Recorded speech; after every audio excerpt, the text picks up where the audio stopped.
All right, good evening, everybody. Welcome to our regularly scheduled Zoning Advisory Commission meeting. It is Wednesday, September the 3rd. Call this meeting to order. Shall we take roll? Jason? Yes, and just before we begin, we've had a request to be more audible in the chambers today. So if you can lift your mic stand up and have your microphone close to your mouth, we'd appreciate that.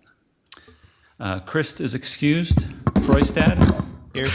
Lorman? Here. Mulligan? Here. Norton? Here. Russell? Here. Zuccaro? Here. That was very audible. Thank you.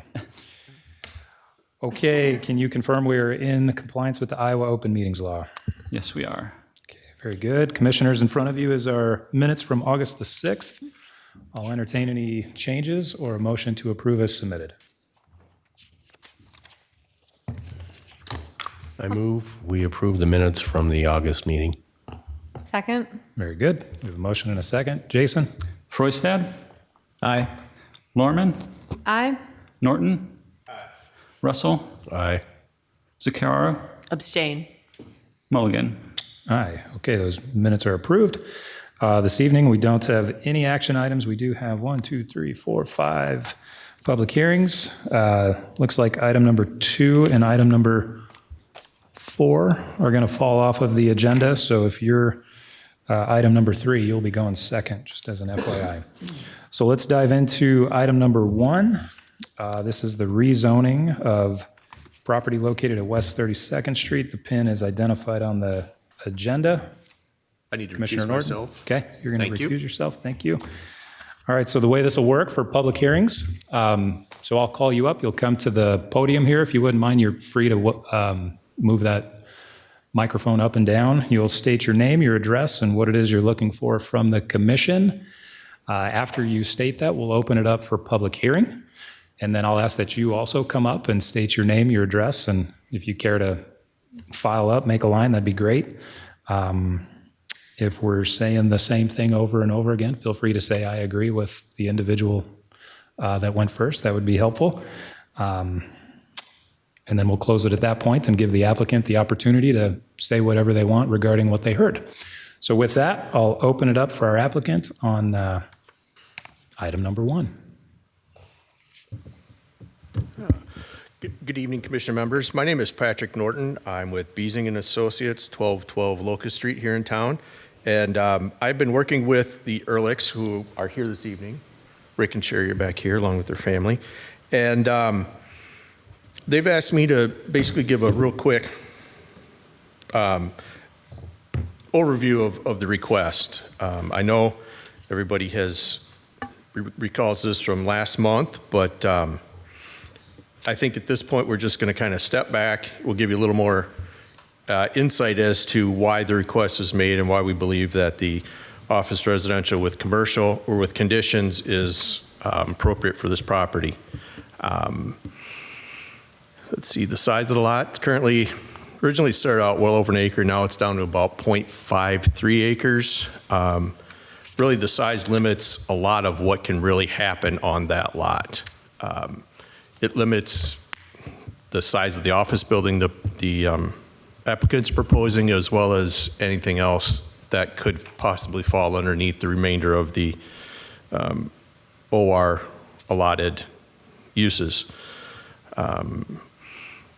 As you can see from the map on the screen, right now there's R1 surrounding it on, we'll say, 2 sides. The one side to the west is office service, which is some land owned by the city. And then to the north, we have commercial, C3, and R3 residential.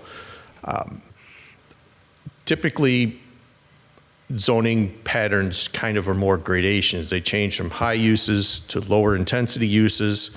And in this case, we believe that office residential would provide a good transition and a good buffer between the higher uses right on the other side of the overpass bridge to this land.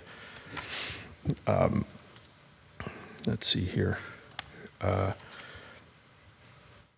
The R1 uses that are currently allowed right now without any rezoning or anything else They include cemeteries, places of religious exercise or assembly, public or private golf courses or national recreation areas, public, private, or parochial schools, single-family detached dwellings, and community gardens. Oh, and then also railroad or utility substations, that sort of thing. If we, as we're requesting to go to office residential, there's a good dozen or so uses here, but most of them are irrelevant as we're asking that we strike all of the uses except for general office and single-family dwelling within an existing structure only. So for example, if the rezoning is granted or recommended approval, the owners would like to build their building and it would stay general office until they would sell it. And then at that point, it could either remain as a general office or the building itself can be converted to a single-family residential. It has to be the structure that exists to be converted. So in any way, it's either going to be general office or a single-family home. In the option that it remains residential, right now the lot is big enough to where it could be split into two similarly sized lots. It has the appropriate, it has adequate frontage and it has adequate lot area to be split. In that case, then we could build two single-family homes, and then with the newly enacted legislation at the state level, they could also add an accessory dwelling unit onto each lot, which essentially puts 4 residences in that one area. It would then be it's one lot now, it would then be 2 lots, which could support up to 4 residential units. I don't think that's the best use of this land. Applicants don't either, obviously, and I don't think it's compatible with the uses in the neighborhood. So that's one of the reasons why they chose not to go down that route. But as a backup, that's kind of the plan they're choosing to do. The traffic generated from a single office for a realtor's office, roughly a 2,000 square foot general office building would generate about 14 trips per day, which in reality is a drop in the bucket compared to the traffic counts on West 32nd. But it's still less than half of what would be generated if it were a single-family residence, and that's just one home. So we can then double that and possibly even multiply that by 4 if we do end up with the 4 dwelling units that are potential. So just skipping ahead a little bit, most of the points I'm making are in a letter that was provided to you, but in essence, there have been some discussions with the neighbors. Rick has been around to most of the neighbors. I believe he has spoken to all of them by now, and has had a chance to explain what they would like to do and what the backup plan is, with the backup plan being the 4 residential units. And from what I can tell, from what I've heard, it's either been overwhelmingly accepted by the neighbors that they would prefer the single office versus the 4 units. I don't have the official count or tallies, and at this point it really doesn't matter, as I'm sure they will. The neighbors are here tonight and would express their opinions, but. I think the contention that arose last time was mostly due to either lack of communication from one direction or the other, or there was just a lot of assumptions that were made as to what was going to happen. I think the last week, a lot of the ambiguities and the questions were cleared up with the neighbors, and I think most of them are definitely on board with this solution now. So with that, are there any questions you may have for me or the applicants? Thank you, Pat. Yeah. There are 3 sketches Yes, there are. in the packet. Can you very simply review, like, what's the backup plan? Like, Yes. the difference between those and like the different zoning and like what would be allowed now on the R1 versus Yeah. any of these? Yep, gladly. The concept on the screen, this shows 2 single-family homes. In each home could theoretically have a home office in it. They could have garages and everything else, and then they could also have a accessory dwelling unit. So this concept shows 2 homes at 2,500 square feet apiece, plus is it roughly 1,000 square foot accessory dwelling unit.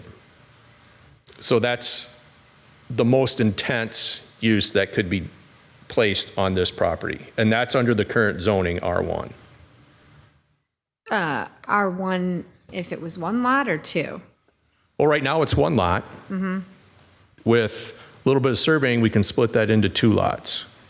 With approval of the zoning? No. Okay. All right, that's what I wanted you to clarify. Correct. It is, Okay. right now, it meets the requirements. It's big enough right now that it can be split without any additional approvals other than basically staff would approve the plat to make sure the plat conforms, but not necessarily the lot split. The lot split is, it's fine the way it is and the fine with it being split. So the concept on the screen could be done right now. You want to flip to the next one, Sheena? This concept essentially shows, again, 2 single-family homes and 2 accessory dwelling units. On half the lot, we chose to make 2 dwelling units smaller rather than 1 large and 1 small. So it's a slightly less intense, but in this case, what it would essentially boil down to is that we could have a home with a home-based office, which would be the larger one, and then the other 3 could be rented out to actually support, to make cash flow work better for this particular property. This could be done on the R1 as well? This could be done as R1 right now as it sits today. Okay. So concept, we'll call it 3. This is if we were to rezone this as office residential. The plan right now is to put approximately a 2,500 square foot building. The intent is to keep the west 32nd side or the south side of this building to look residential. I believe there's an intent to put a garage to make it look like a home, with as residential as possible. And then on the northwest arterial side or the north side, that's where the parking lot would be. That's where any signage would be. And that's where the, more or less the public side of the building would be facing out towards the northwest arterial. So again, that was done to help preserve the residential appearance of the building and of the neighborhood while still maintaining a office front and an office presence that's visible to the more highly visible side of the lot. So this concept would require the rezoning, but hopefully you can see that it would be a lot less intense, there'd be a lot more green space. There would be, overall just a more residential appearance in keeping with the existing homes along West 32nd in this area. Yeah. Any other questions for Pat? Nope. Thanks, Pat. Yep. I'll be back if you need me. Very good. All right, this is a public hearing, so I will open the floor. So if you'd state your name, address, and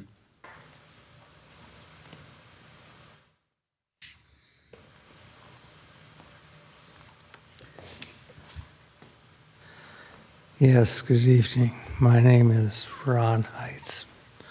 I live at 3152 West 32nd Street.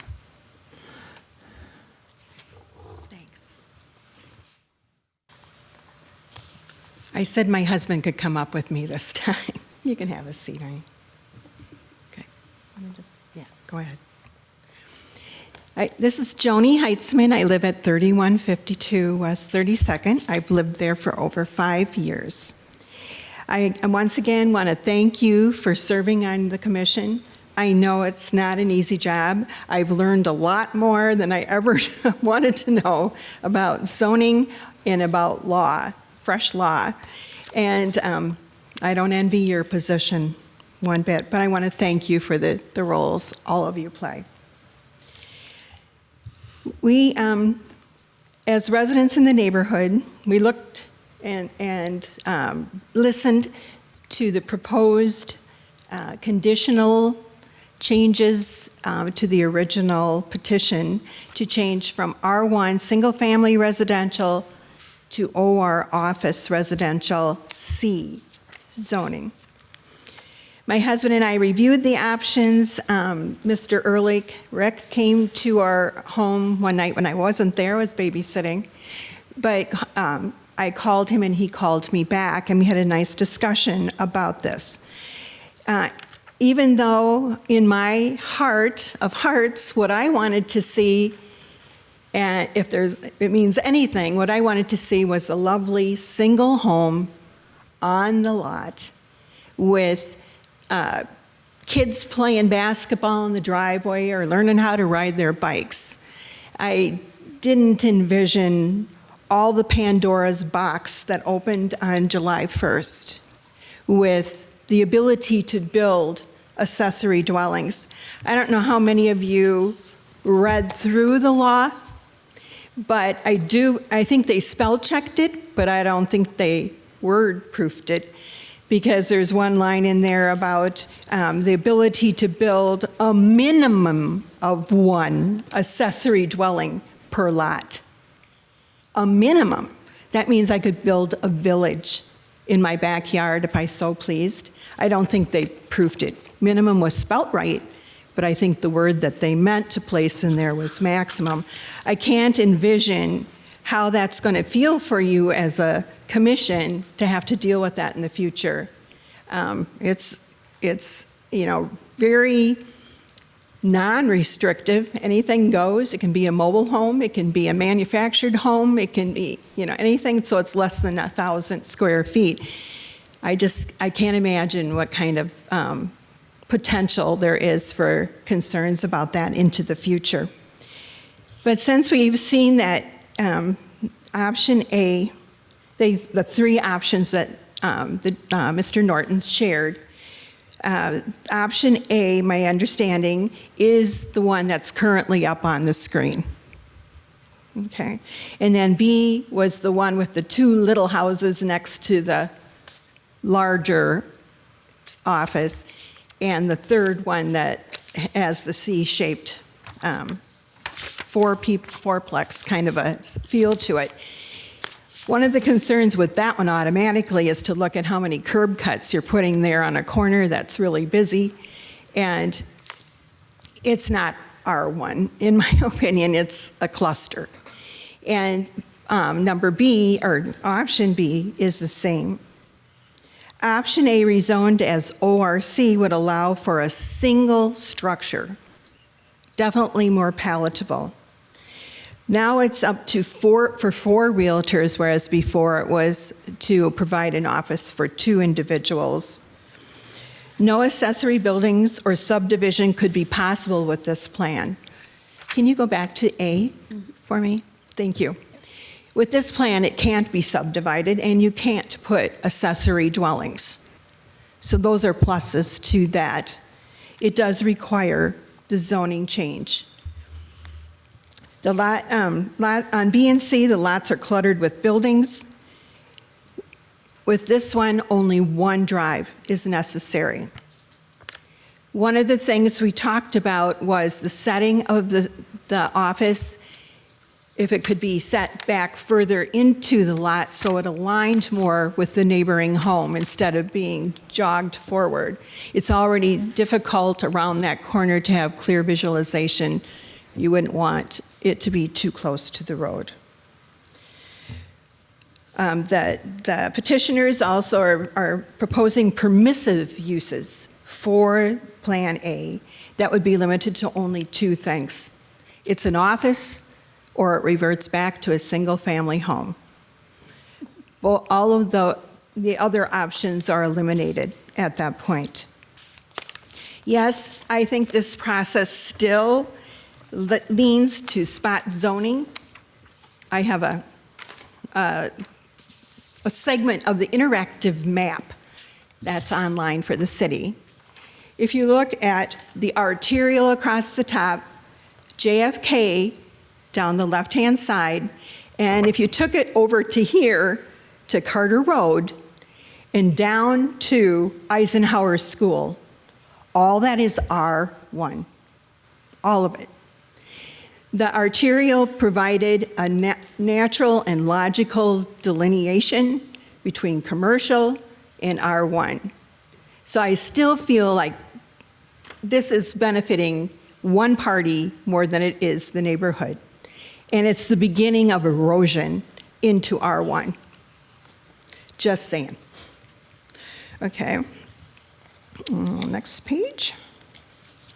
But again, it still remains the most palatable of the three options.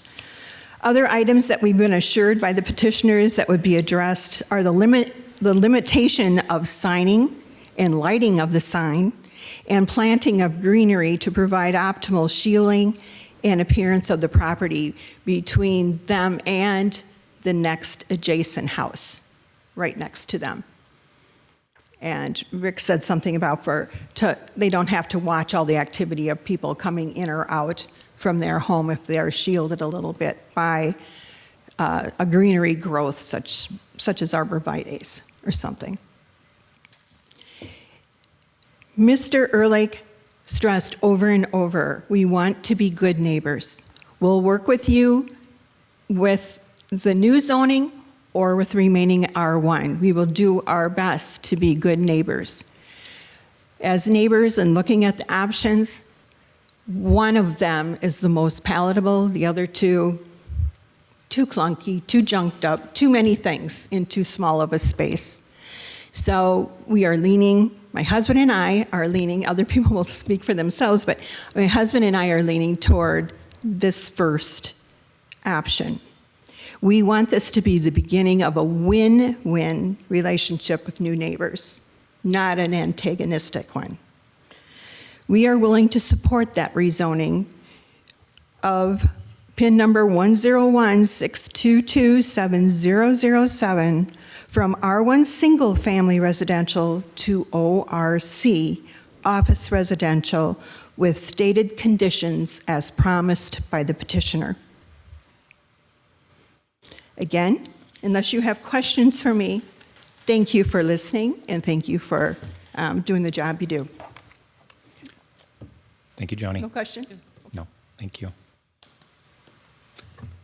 Anybody else this evening?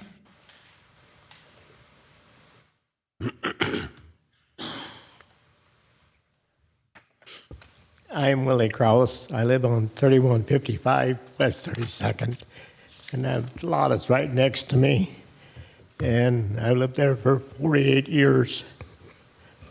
And we all got big lots, and now they want to do it, change it. But I guess you got to go along with the progress. So it's better to have one building than two buildings. So thank you. Thank you, Willie. Anybody else this evening?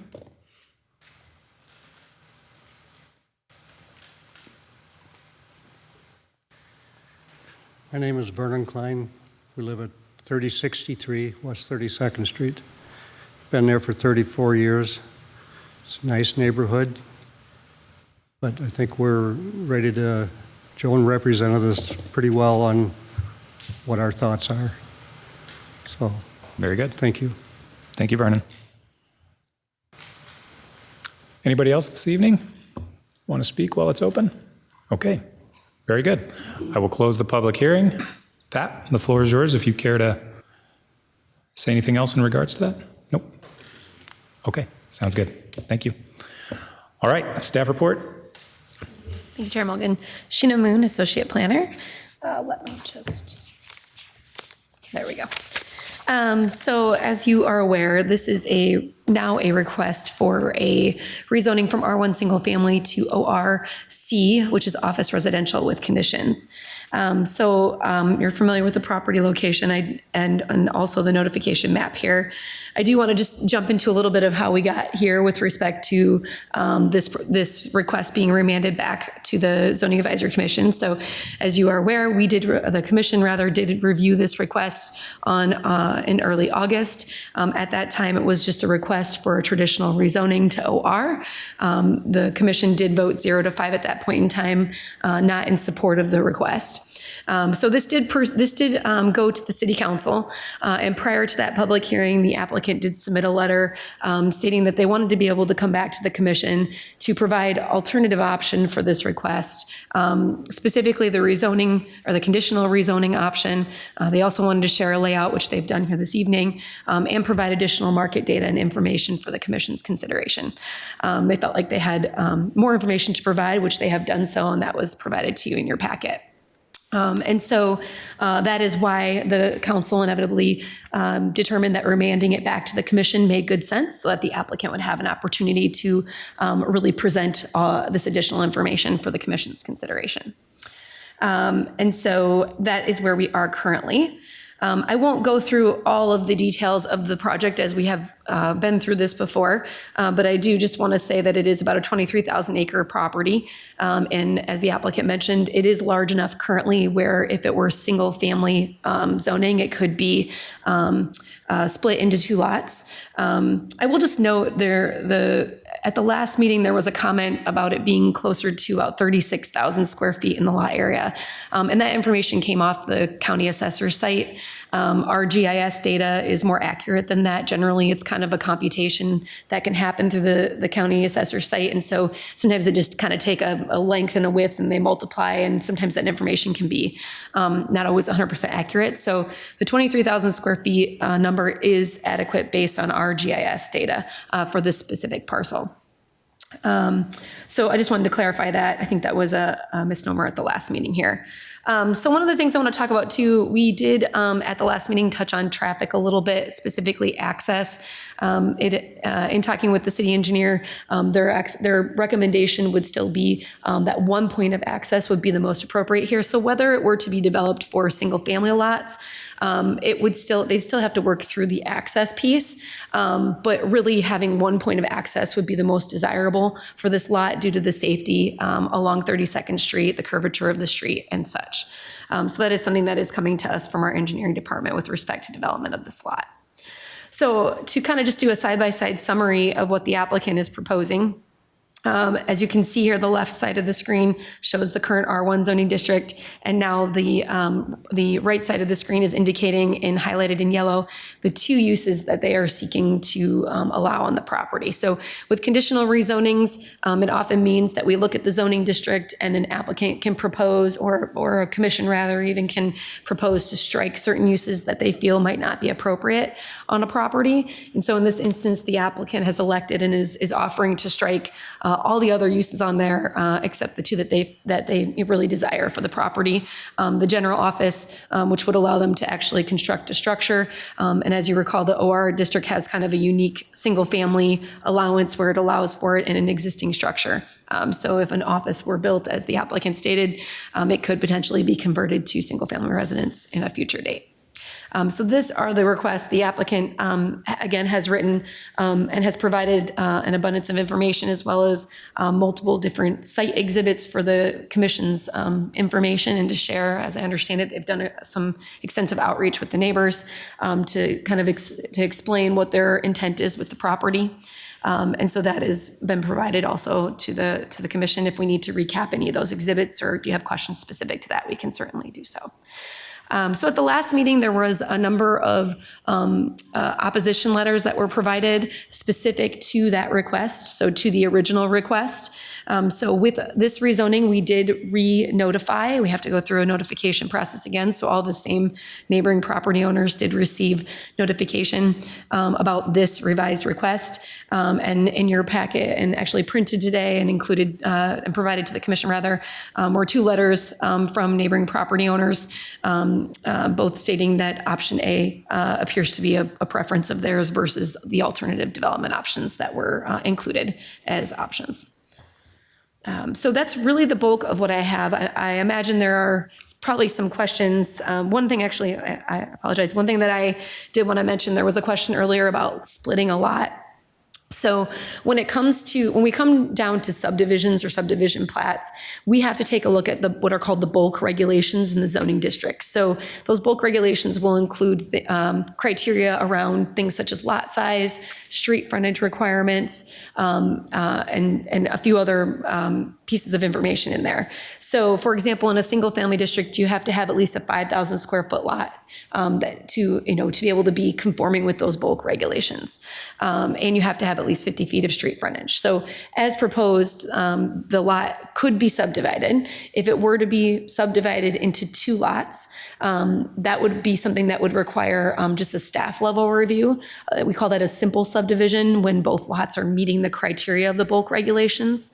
The commission has seen other plats come before you where there are instances where perhaps one of the lots doesn't have street frontage or does not have adequate lot size. In those instances, we do have to bring the plats to the commission and then on to city council for review and approval. But in this instance, it would be something that would qualify as shown in their exhibits as a simple subdivision for staff level review. So just a clarification there as far as when we kind of look at different types of subdivision plats. And then there was a comment about perhaps a setback. The applicant did include, I'm going to go back to those exhibits for a second here. The applicant did note on, just as the commission's, reviewing this and considering this dashed line here that is shown around, and it's actually shown in all the exhibits, is denoting essentially what the required setbacks would be for each of these different scenarios and developments.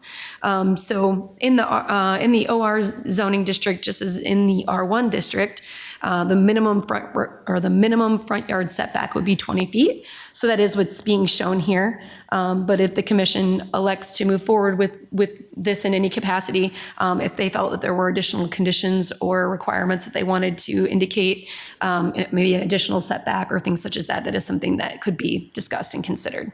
But I just wanted to note that that is the buildable area per the OR zoning district shown on this exhibit. So just a clarification there. This house to the right does have a substantial setback, more than what would be required if it were to be redeveloped today, just as a note. I believe that is all I have. I will just note too, there were comments about landscaping as well. That is something, again, if the commission finds it appropriate, they could also look to condition if you decide to move forward with the request. So I'm happy to answer any questions that you may have. Thank you, Sheena.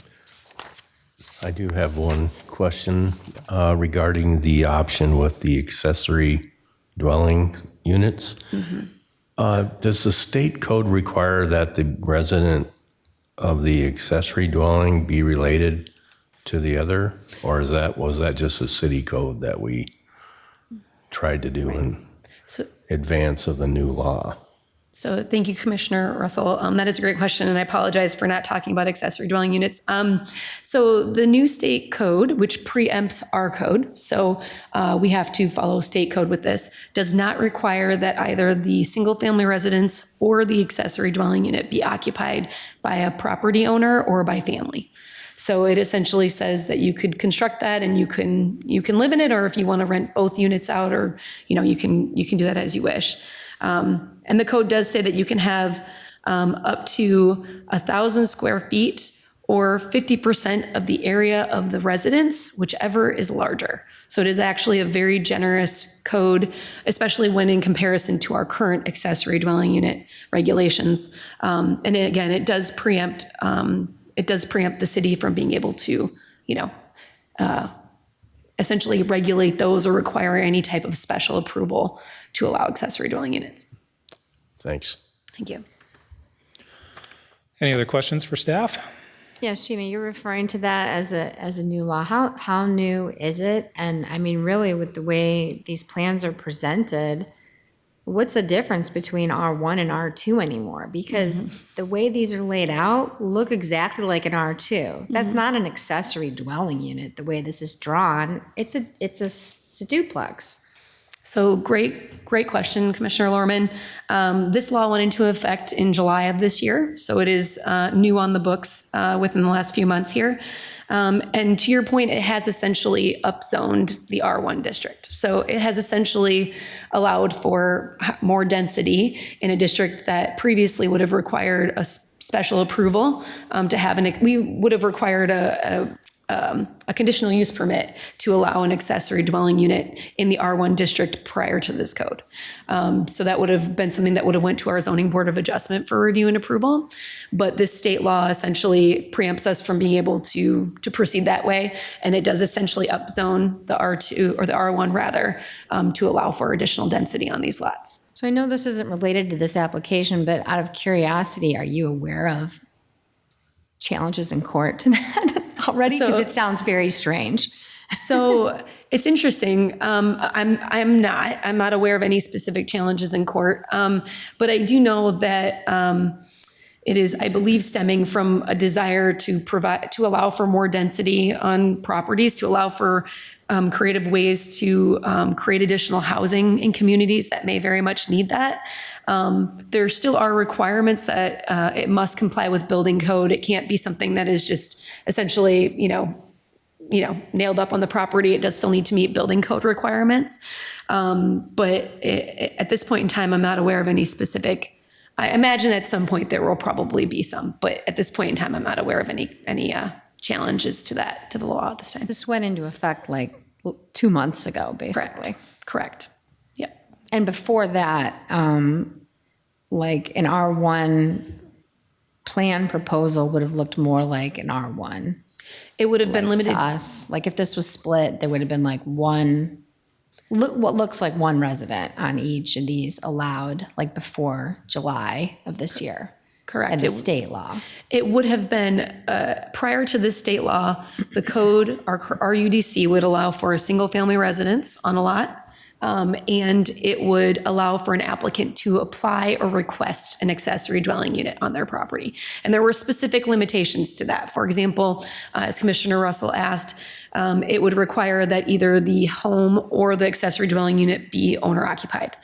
It would limit the square footage to, I believe it was 600 square feet, unless otherwise approved through a special exception request from the zoning board. So there was much more specific restrictions and or review requirements for accessory dwelling units. You could still request one, but there was a process that you had to go through. We've also seen a lot of planned unit development applications, like through the commission, that require like these site plans. But I mean, any of these R1 changes or this OR with the conditions, I mean, that type of thing doesn't require a site plan. They just put these together, right? That's correct. So it doesn't require, single family residences and duplexes or townhomes of 2 units do not require a site plan review. So again, they would still have to go through a permit review process. So they'd have to acquire a building permit for the construction of these structures, but there would not be any site plan review. When we move to like multifamily triplexes, things of that nature, or commercial development, such as the office that's being proposed, that would require a site plan review through the city's development review team. So the OR requires a site plan review? The office that's being proposed, yes, it would require a site plan review. Yep. So that would require the applicant to, or the developer to submit, engineered drawings. It would, they'd have to show how they're providing access, how they're parking, what the circulation's like on the property, how they're managing stormwater on the property, whereas a single family property would not require that level of engineered detail. And a planned unit development requires a site plan and then them to adhere to generally the site plan that's approved, whereas the OR, I mean, what they actually do on the property could change more than a PUD, right? Correct. So our traditional zoning districts, which OR, R1, R2, those districts would not require a conceptual plan. So the applicant in this case has taken a step to provide additional information to really show the commission what they are intending to do. Unlike when we have a planned unit development where a conceptual plan is required as part of that application submittal. So that's kind of a differentiation between a traditional rezoning, if you will, and an OR with conditions would fall under still that traditional rezoning with respect to those submittal requirements. Okay. Thank you. Any other questions for staff? All right. Any comments amongst the commission?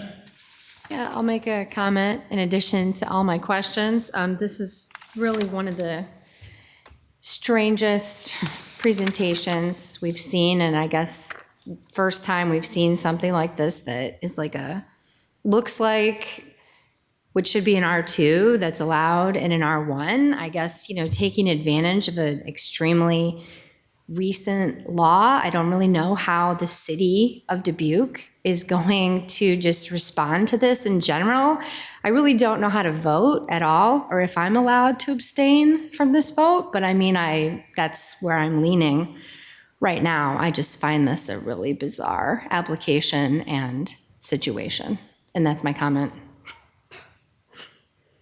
All right. Any other comments from the commission? I mean, I'll say it feels like from last month to this month, there's obviously been a lot of dialogue between the applicant and the homeowners, which is good. I mean, the responses has been, we see it, we understand it, we'll support it. We're not necessarily saying we love it, but we do support it in comparison to what the alternative options are. I mean, there will be a realtor's office in this location, and so that's allowed, and it's going to be there. I think the site plan that they've gone out of their way to propose, which they don't have to, certainly gives a picture of what it is. There's 4 parking spots. Is that what that was? I'm so sorry. 4? Yeah, let me get there. I apologize. 6. Yeah. Yeah. 4, 5, yeah. So, 5. That. 2 units, you're going to have 4 parking spots as well.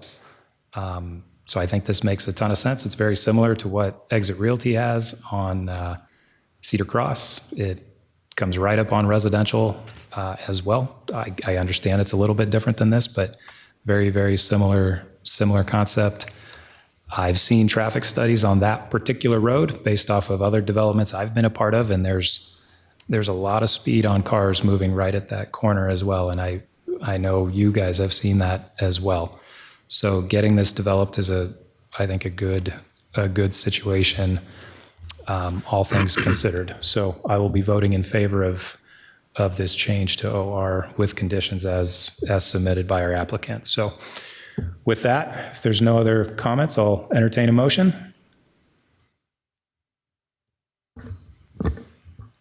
Or I'll make the motion. I see the agenda.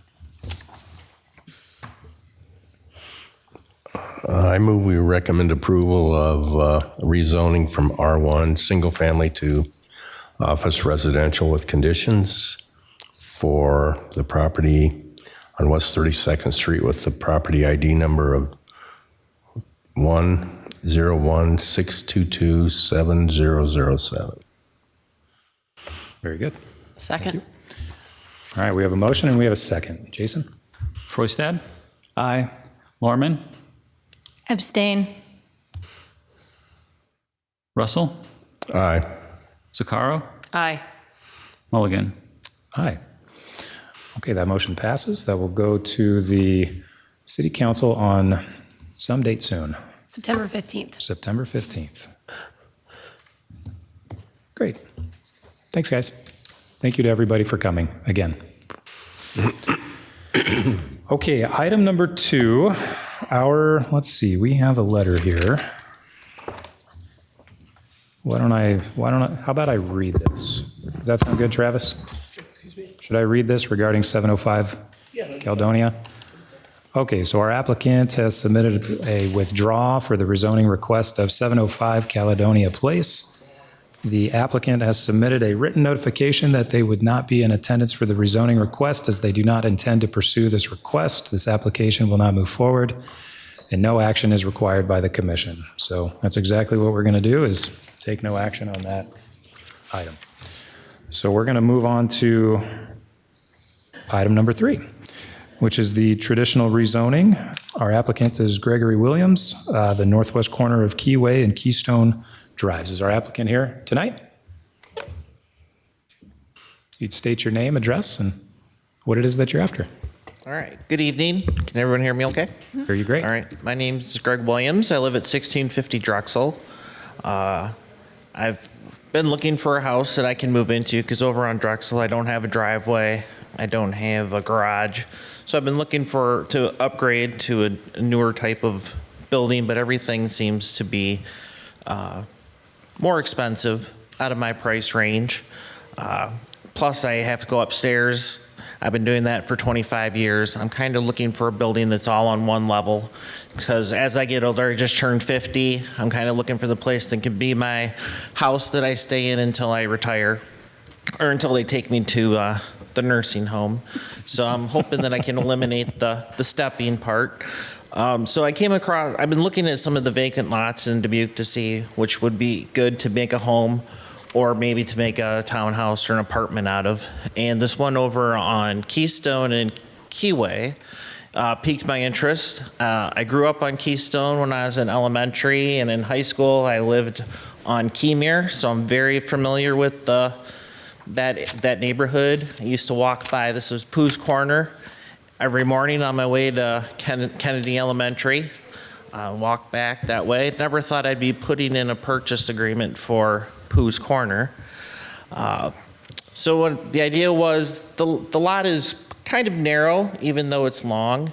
So the idea is that we would put in a 4-unit apartment building, very similar to the other units that are already up on Keyway.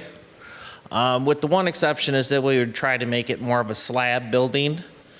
That way I can eliminate the stairs and walk right in. And I would be one of the tenants out of the 4 units. It would be similar to, you can see on the picture there's a apartment building on the other side of that creek. We would have to have a parking lot that would be for the other 3 tenants of the building. And for myself, living there, I'd like to have a garage and a driveway, and I'd need a little extra storage space so you could put like the lawnmower or the snow blowers in there. Any other type of storage since I won't have a garage. Since I won't have a basement. Basic ideas, try to have tenants that'll help pay the mortgage, get it paid off before I retire, and have something to hand down to my kids that they can either, continue to maintain as an investment property, or they can sell it off and, have some income from their father when he's passed away.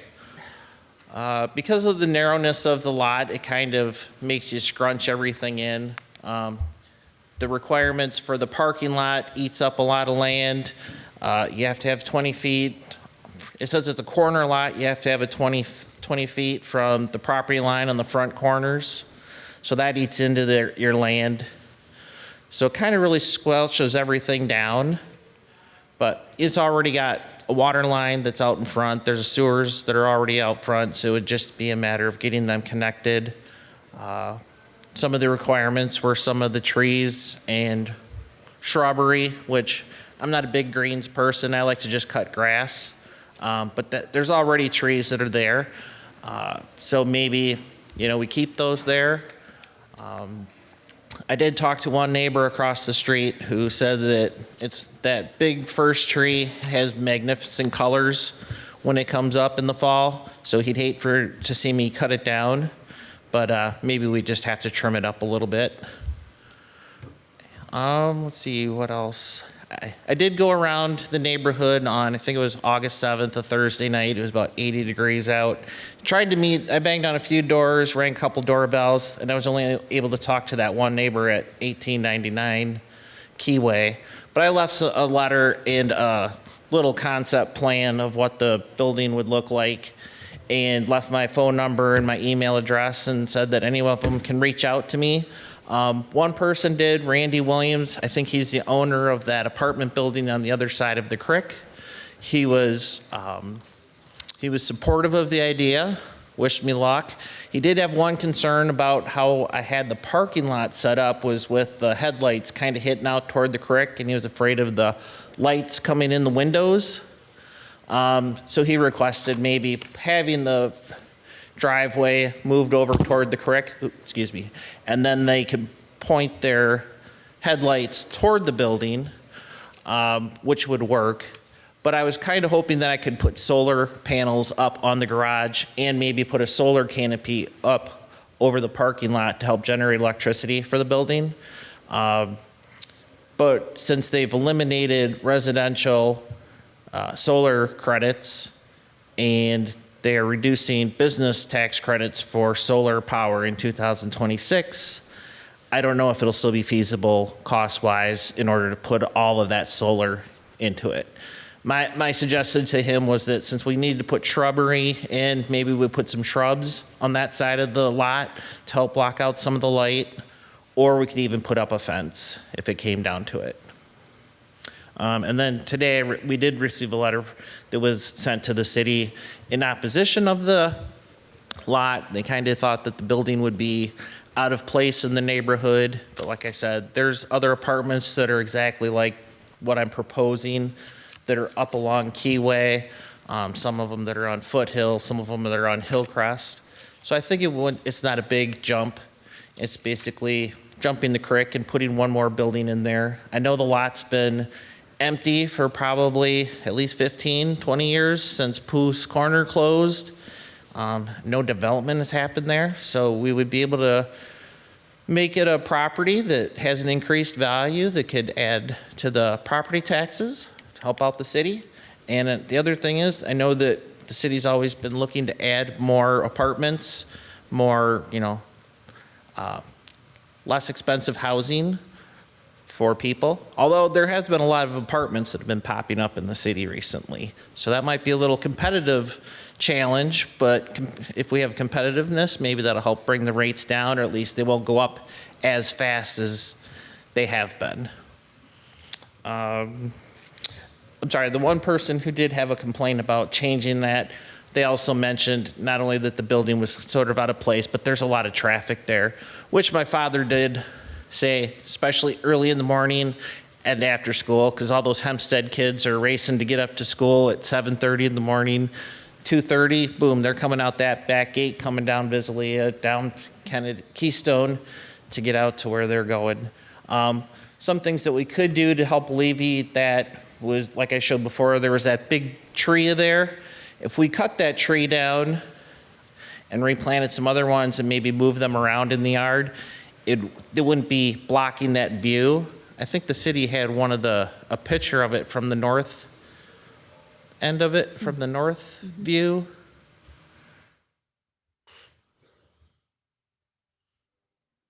It was a street level one. There we go. Yeah, right there. So that tree there, if the neighbor was across the street from us, I'm sure it'd be kind of hard to see any traffic coming through with all that big brushy tree. We could possibly cut that down, or at least trim it down, so it's not so bulky. Another item I wouldn't mind doing would be taking out that fence along Keystone and along Keyway, but leaving the fence along the creek and along the property with the neighbor. So opening that up, kind of like those other apartments, they have it wide open, they don't have fences in front of them, kind of makes it more open, more inviting, so people will be able to see. And that's an older picture, but there's a lot of overgrowth that are in the fence right now, so that's another thing we'd have to do. We're gonna try to clean that up here in October, November when it starts cooling off. So I don't really have anything else for the proposal, but that's the idea of what we're looking at. So if you have any questions? That was great, Greg. Yeah. Yeah, thank you for all the great information. On this property now, there's already a building? Can you go back to just the map? Or is it empty? It's vacant It's currently. empty. It is vacant. Why do both of them say 3507, like the one with the building and the one without the building? That was the old address. Those two lots were together as a daycare. Oh. At 3507. They haven't been readdressed yet, but they will be if a building permit comes through. I see. So this would be adjacent to that existing Yeah. building with the 3507. Yeah, Correct. just to elaborate on that further, the addressing process happens usually when we have a building permit or there's something being developed. Okay. Yeah. And that 3507 that's right there, that originally was the building, and they did split that, their two-family unit in that building currently. Oh, there, wait, is it already an R2 or is it R1? It's R2. It's R2. Okay. Okay. I see it now. Sorry. Anything else for Greg? No? Thanks, Greg. That was great. Thank you. Okay.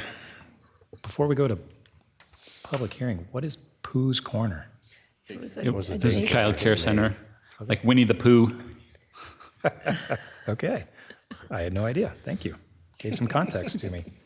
All right, this is a public hearing, so I will go ahead and open up the floor for any comments that are in support of, or maybe not so much.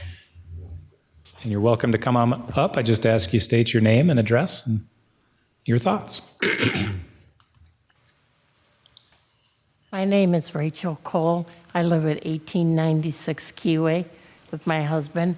We've been living there since 1986. One of our concerns is the aesthetics of the neighborhood. The 1700 and 1800 block of Keyway is all residential, nice homes. The side streets that lead to Hempstead, Keymont, and that, the same thing. And what we're concerned about is the aesthetics of a nice residential neighborhood. And now we'll have this big fourplex there. I understand there is apartments down the street. And we have had problems in the neighborhood with that. The police are down there, I'd say once or twice a month, trying to keep peace down there. We just don't want something like that in our blocks.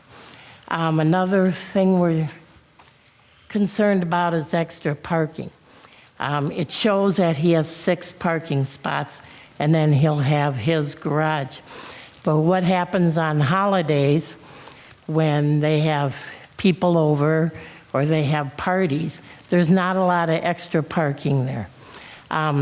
There is Keystone Stub alongside our house, but a lot of times that's an overflow for the church for parking. Another thing is it is one of the busiest intersections in the West End. Like he had said, there is a lot of Hempstead traffic. A lot of kids don't stop at all the stop things, and just having one big building there, I think, will really obstruct them being able to see to get down Keyway. It's a shortcut for a lot of people leaving the West End, like the mall. They cut through all the time. The traffic there is unbelievable. But those are our biggest concerns as far as our neighborhood. Aesthetically, like I said, we have them down the street, and they're not the best kept apartments either. So we just worry about, will our, if we decide to sell our home down the road, will that diminish the value with having a big apartment building kitty corner? It's just some concerns we have. Thank you. Thank you, Rachel. Anybody else this evening? Yep, the floor is yours.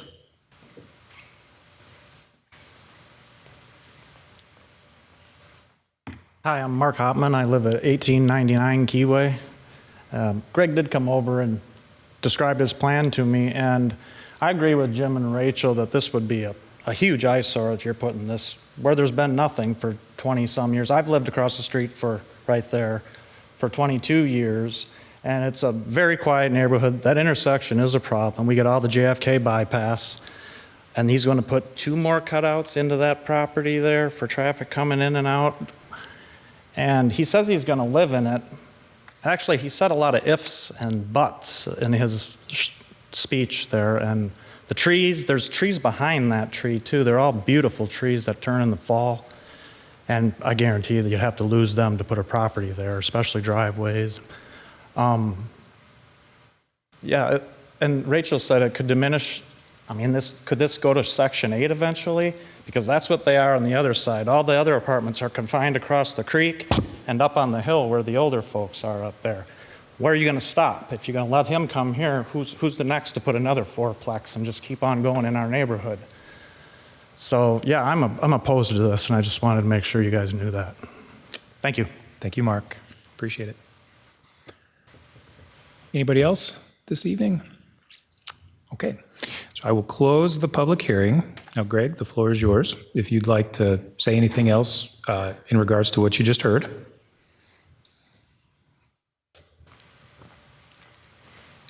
I'd just like to address some of the residents' concerns. One of them is, that the apartments aren't very well run up the street, but I do plan on being owner occupied.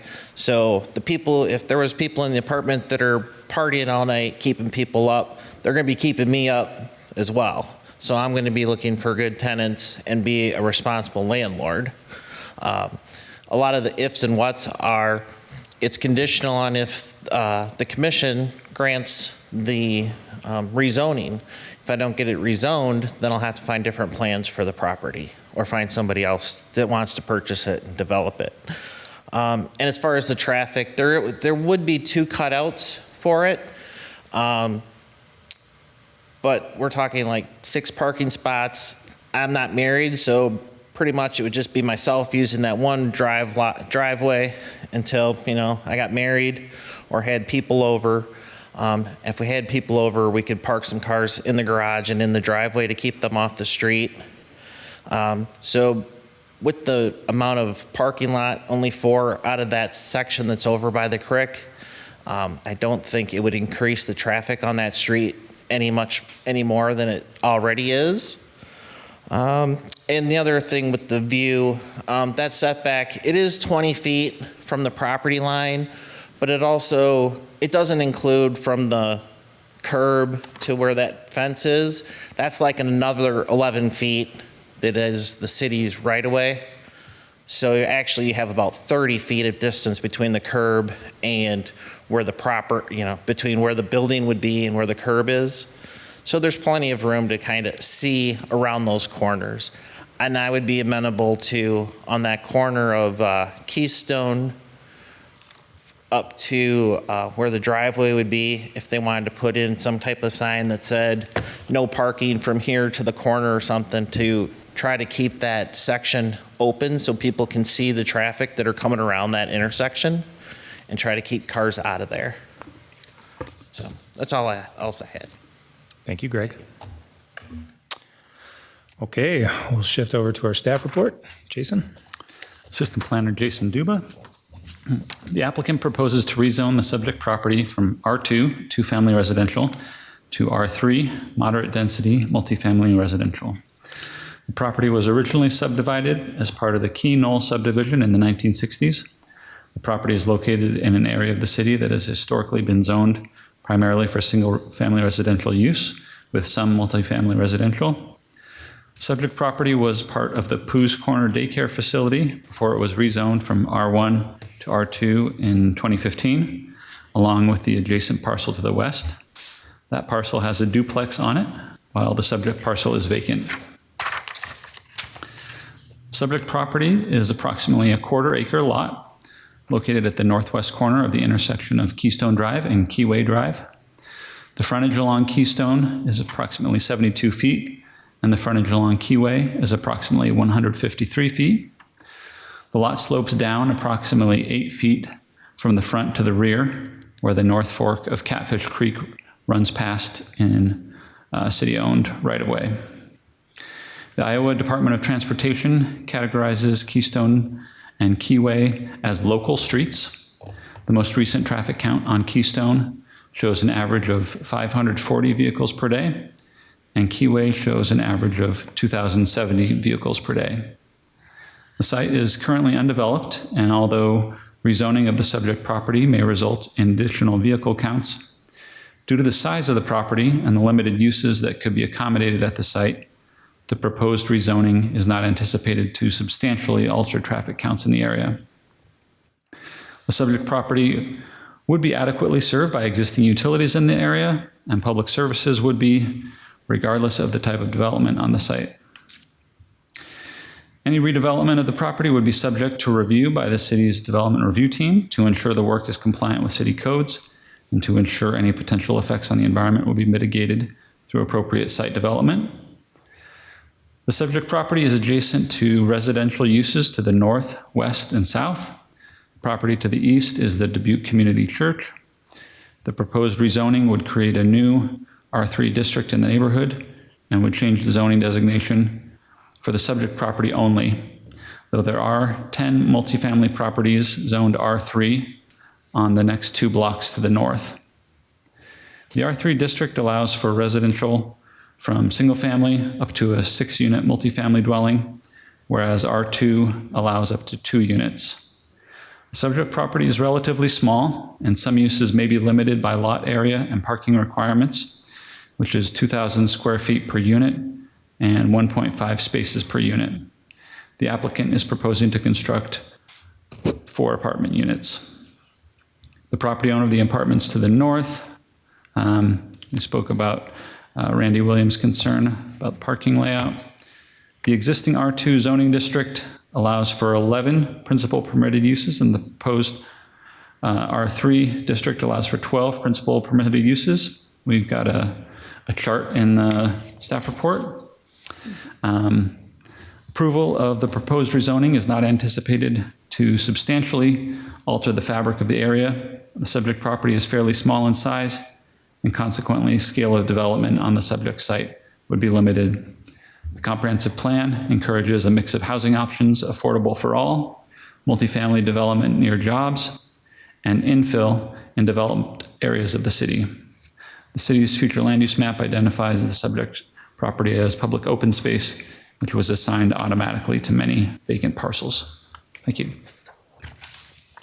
Thank you, Jason. Very good. Any questions for staff this evening? Pooh's Corner has been referred to, can you just verify where that is? And what is this property at 3490 that's across the street? So Pooh's Corner was formerly a daycare center. The building has been converted into a duplex. It's the adjacent property to the west. The 2 lots used to be joined as one. The subject property was the play space for the daycare. Mm-hmm. What's in 3490? That's a church. Dubuque Community Church. Yep. Okay.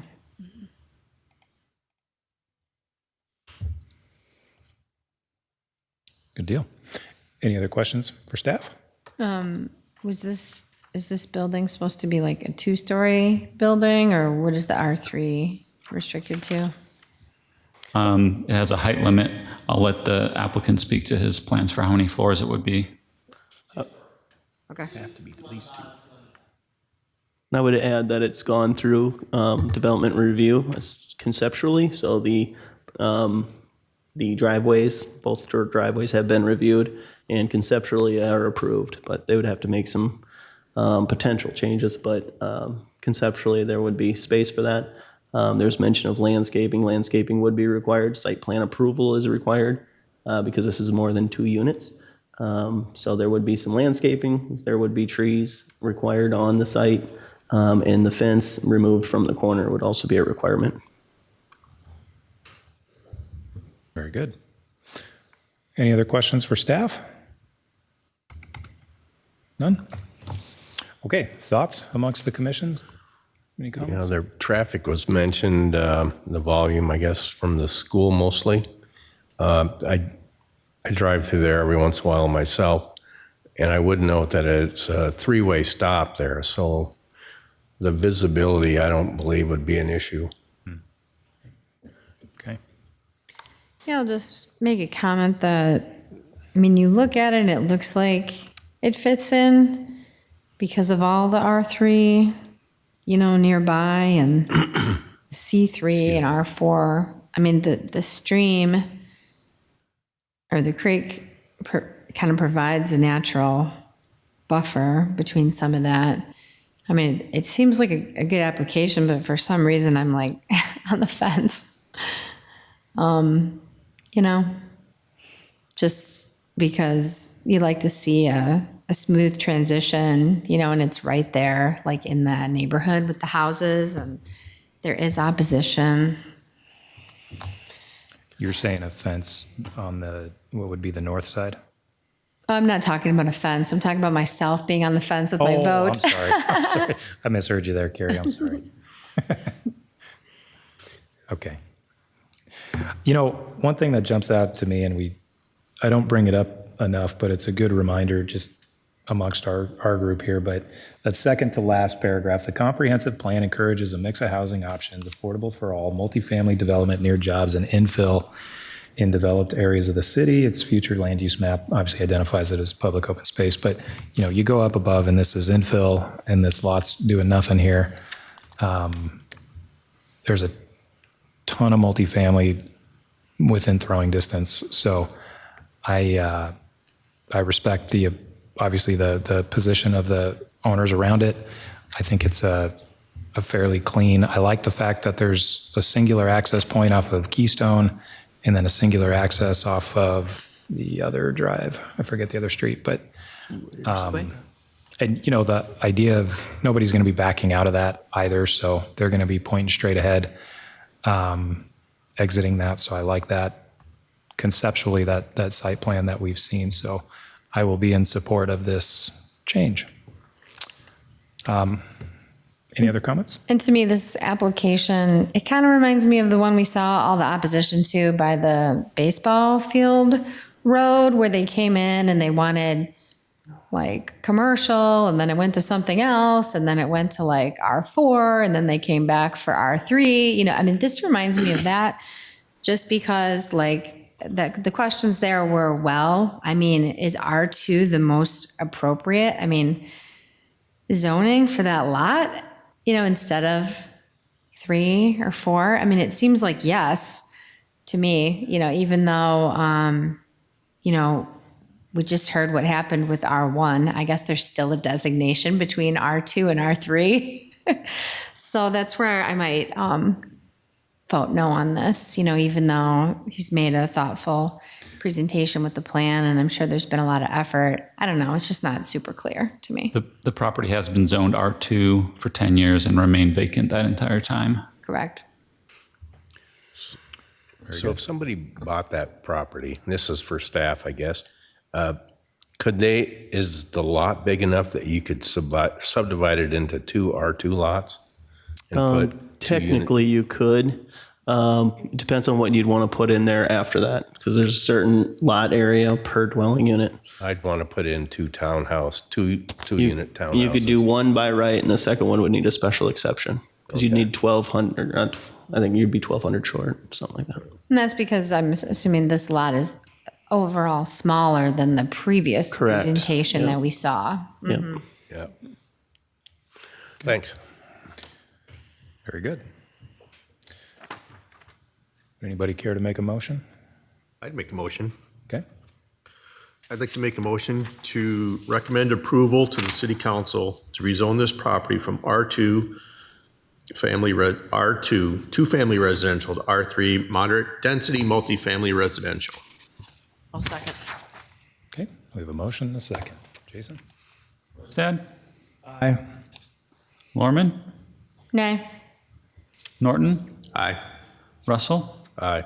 Zaccaro? Aye. Mulligan? Aye. Okay, that motion passes 4-1, and that will go to City Council on September the 15th. Greg, thank you. And thank you to the neighbors for coming in as well.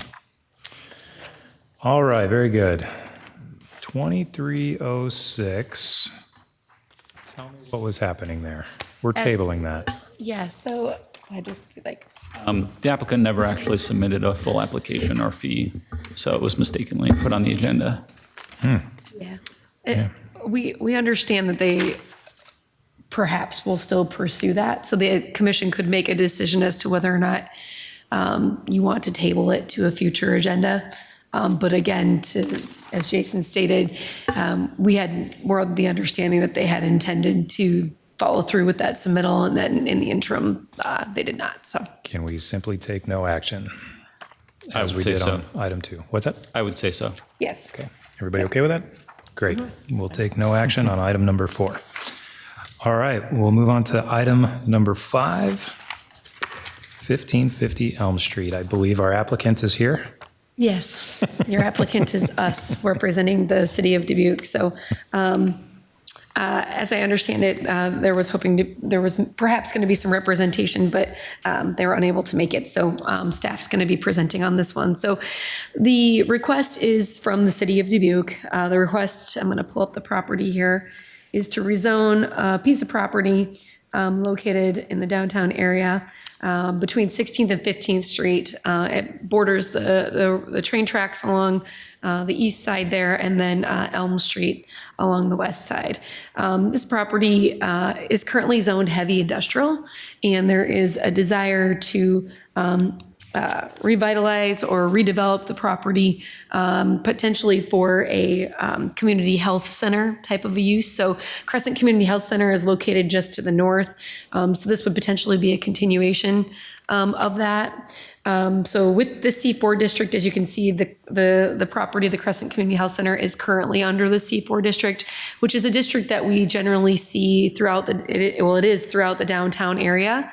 Quite frankly, if we take a look at the different types of uses that are outlined in each of these districts, heavy industrial allows for exactly what it seems to describe, which is more industrial focused type of uses. And there are some that would be maybe more, like a car wash, full service. We would see that in commercial districts as well. But overall, the uses allowed there would be generally a little bit more towards the industrial side of things versus the C4, which does allow for a little bit maybe more appropriate blend of residential adjacent uses, smaller commercial type uses, things like grocery stores, and things of that nature.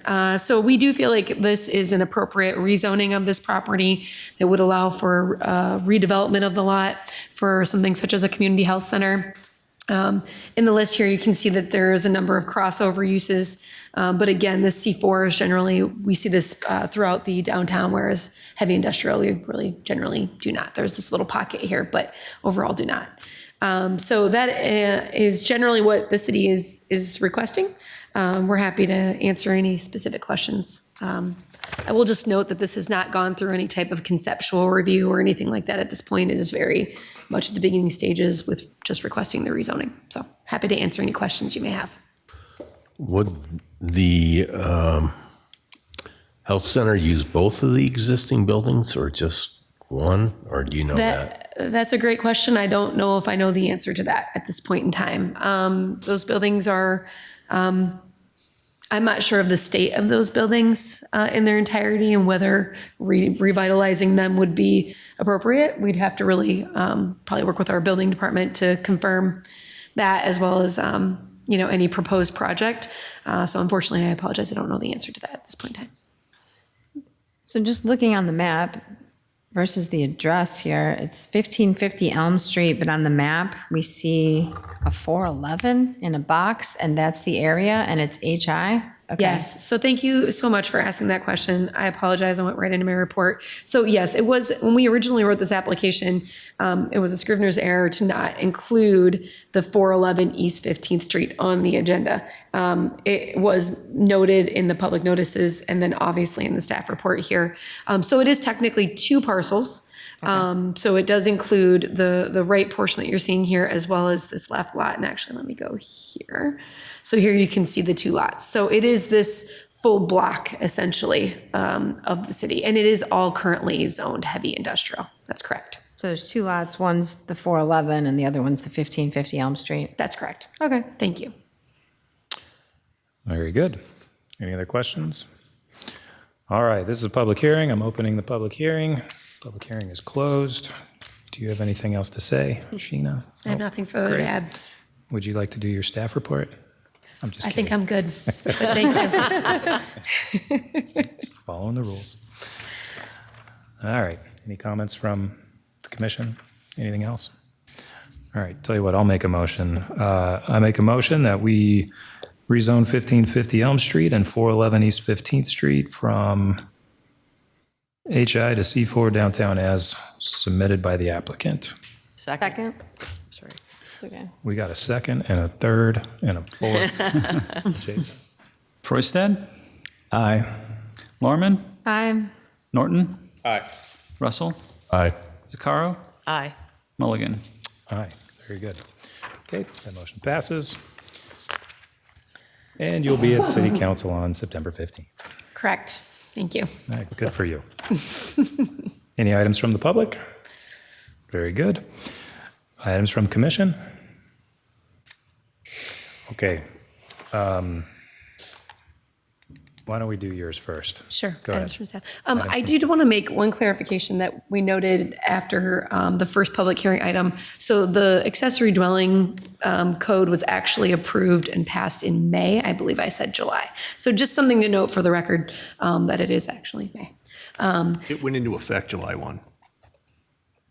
Most state codes go into effect July 1st. You're right. It did. That's so I where you was got correct. July 1. Thank you. I really read it just now and I really second guessed my No, you were thought right. process. Okay, thank you. That makes a lot of sense because they're not in Yes. session in July, so. Right. That would make a lot of sense. Well, thank you. Okay, never mind. Omit what I just said. I stand corrected on my correction, which is perfect.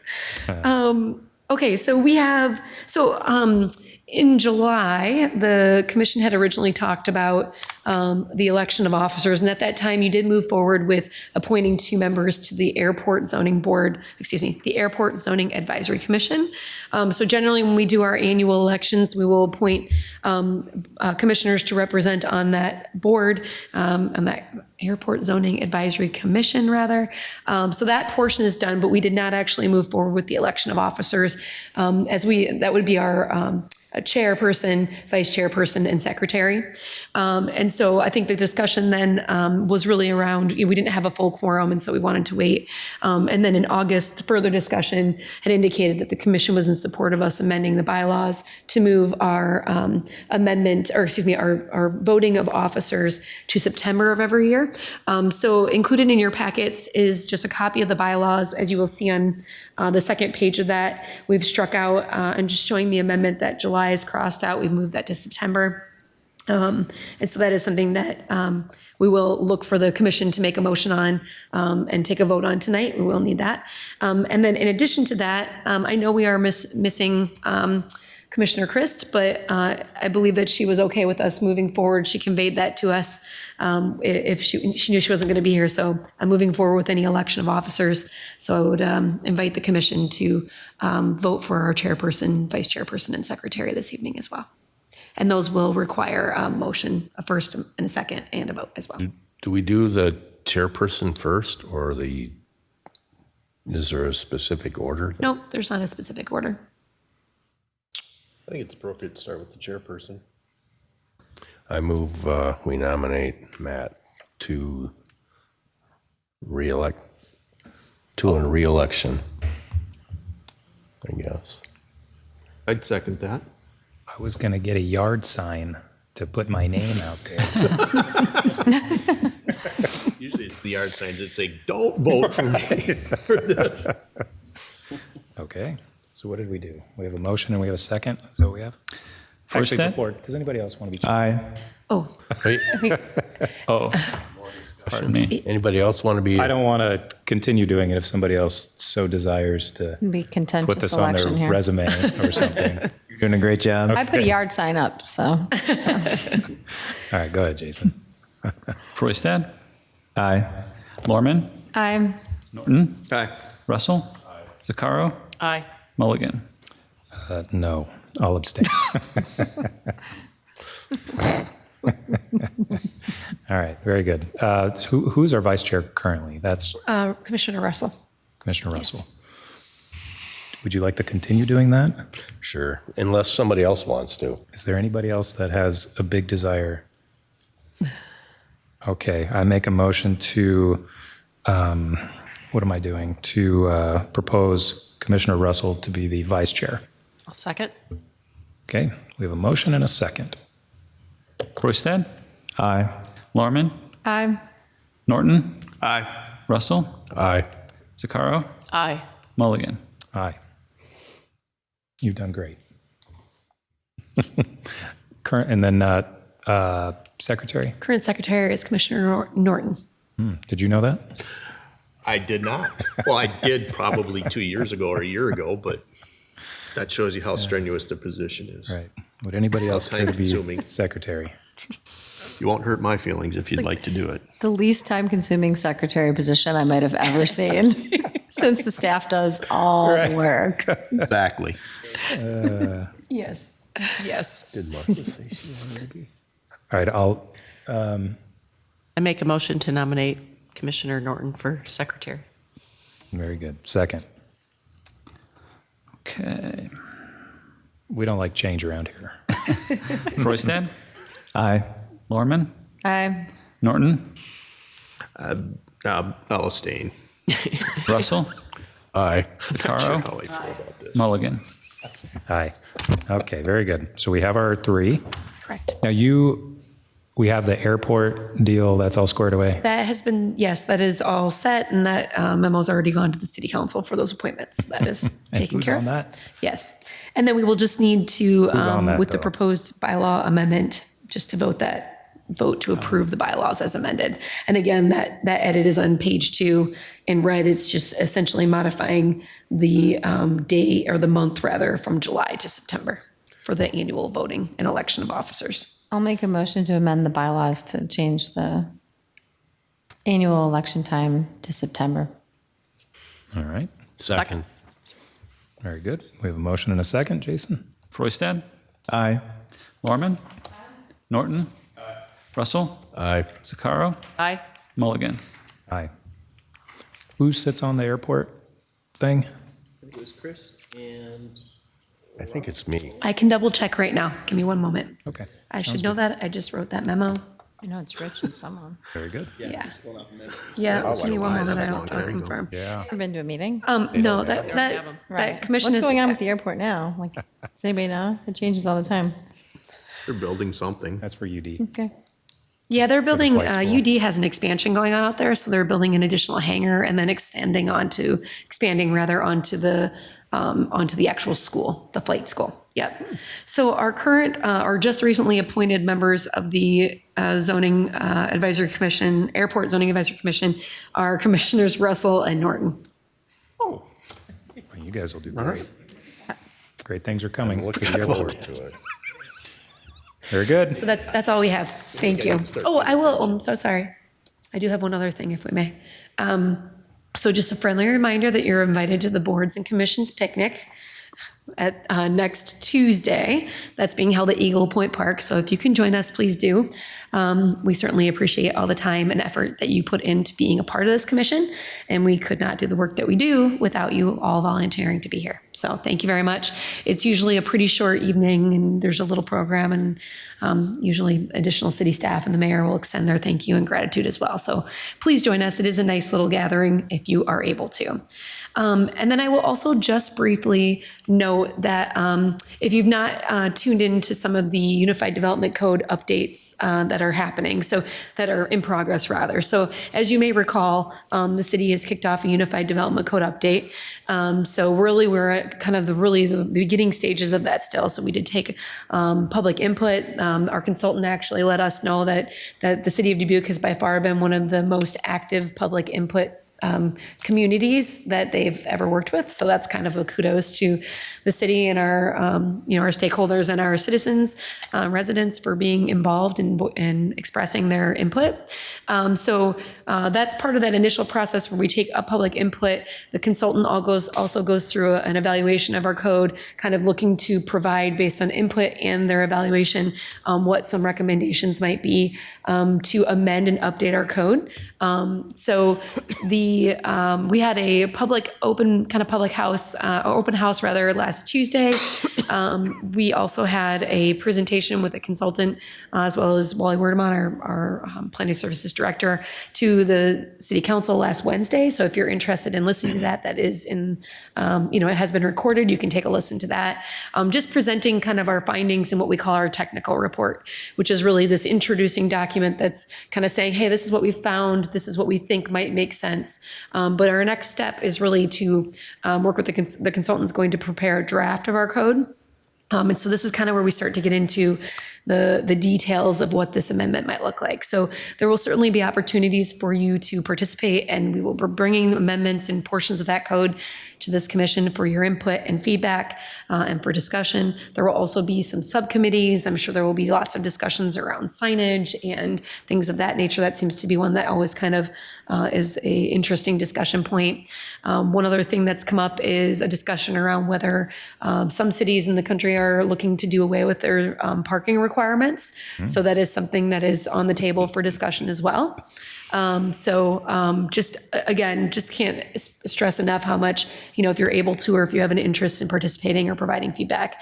And again, we will have a process coming to you, but just know that that's on the horizon sooner than later. So we look forward to having that dialogue here as well.